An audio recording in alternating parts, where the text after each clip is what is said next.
Lambs, and welcome back to Get Me a Library. Today I'm reviewing The Wicked King by Holly Black.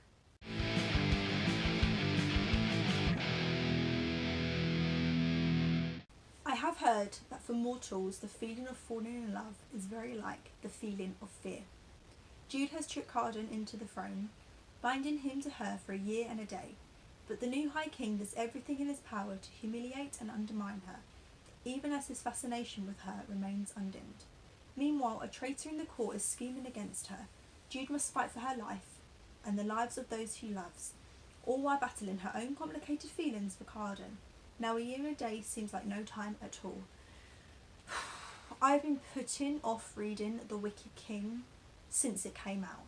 I pre-ordered it back in whenever it was able to be pre-ordered, and I cancelled it, and I was like, nope. Do what you did with The Cruel Prince and don't read it while the hype is there. Don't read it straight away because you are going to crash and burn at the end of it because there will be a cliffhanger. And what happened? There is a cliff, it's really, really high, and I'm hanging off the edge. And there is sharks, and there is knives and swords and arrows, and Cardan and Jude standing there laughing at me because I have to wait a whole year for the next one. So the next book is called Queen of Nothing. You can decide what you think with that, okay? Because I saw it and I was like, what does that mean? I mean, it could be lots of things, couldn't it? It could mean that she's queen of nothing. It could mean that she is queen of nothing but rose to be something, because that is what is said to her at one point in the last book. Or it could just mean someone else. It may not have anything to do with Jude. It could have something to do with somebody else that wants to be queen, like her sister, or, you know, I don't know, Marduk and his wife. Whatever, it could be about anything. But The Wicked King obviously is about Cardan because he now is king of the High Fae. I don't know where to start because literally it took me a day to read this book, and that was being slow, and I finished it last night and I should have gone to bed, but I went on Instagram and I spoke to my friend and I said that ending, and I did an angry face because I could not for the life of me go to sleep knowing that there was another cliffhanger. I mean, I've never read a Holly Black book before other than The Cruel Prince, and her writing is just like poetic. It's just hypnotising, it's alluring, it's just fantasy, it's amazing, and she literally just makes me fall in love with every single piece of writing that she does. Every word, I'm hanging on the edge of this cliff.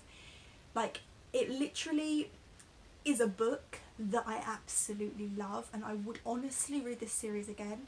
Now, I don't give a lot of books a love heart unless I would read them again. The Cruel Prince doesn't get a love heart, okay, only because The Cruel Prince had a very, very slow start. The Wicked King, however, doesn't have a slow start. I gave The Cruel Prince a 4 stars, and I've given The Wicked King a 5 stars. This hopefully means that The Queen of Nothing will be a love heart, which means that the rating is slowly going up. But honestly, Holly Black does an amazing job with this series of the Folk of Air. That is the series. Okay, so let's get into the nitty-gritty of what this book is about. So as we know that Jude and Cardan have now become part of he is king and she is his senator. And she basically, for a year and a day, can control him, get him to do whatever she likes, in hopes that at the end of the year and a half, or the year and a day, sorry, that she is able to get her little brother Oak onto the throne. However, Oak is still going to be young. It's not going to change that. He's still going to be the age that he is, only a year older, and that year he's going to be spent in the mortal realm. So there is sort of like a not too sure about what's going to happen with Oak. So, as per usual, Cardan is strolling around the castle with his goblet of wine and staring at Jude from across the room, and she's staring at him and her face is turning red and he's wagging his tail. And there is this like unspoken I love you in the air hanging there. They start to get a bit close, then they're not, then they are, then they're not. But there's schemes. This whole book is full of twists and turns and schemes and snakes and evil fae and great fae and traitors. It's literally just full of like treachery. It's just so great. Like, honestly, I actually think this book is more treacherous than the Cruel Prince, and that was literally very, very cruel. So as this book goes on, Jude has to see now her sister get married to Loki, who she is really not happy with. Vivian's living in the mortal world with Oak and her girlfriend. The wedding is going to be happening, which means Oak is going to be coming. The Queen of the Undersea is threatening the crown. Cardan's brother Belkin wants to be king. He wants to. He's stuck in the Tower of Forgetting. But that's not stopping him from making alliances with some people.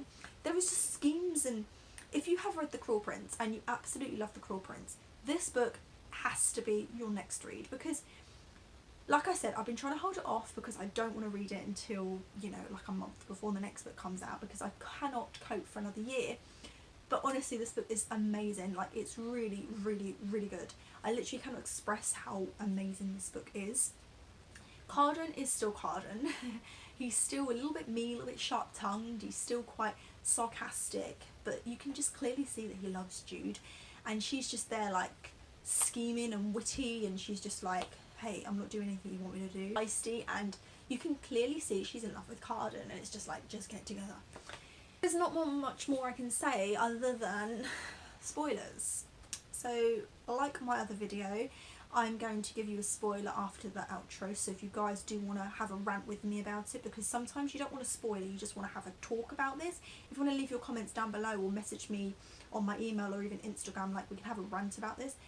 So, the ending, without giving you any spoilers whatsoever, the ending literally pulled me, and I was just like, are you serious? What the hell have you done, Holly Black? You have ruined me again. And then the more I think about it, it's taken me like a day. I've read some other like Goodreads reviews and everything as well, and I've started to put the pieces together, and I'm not so upset anymore. So for anyone that wants to read this book and is scared of the ending, don't be. It will tear your heart into pieces, but then you can mend it by listening to my spoiler and what I think. So yes, I will see you guys soon. Thank you for watching. The Cruel Prince ruined me. The Wicked King broke me. What the hell is the Queen of Nothing gonna do? Because I tell you something, Holly Black, you better type all those answers and make it a good ending, because I will scream. I will see you guys soon. Bye.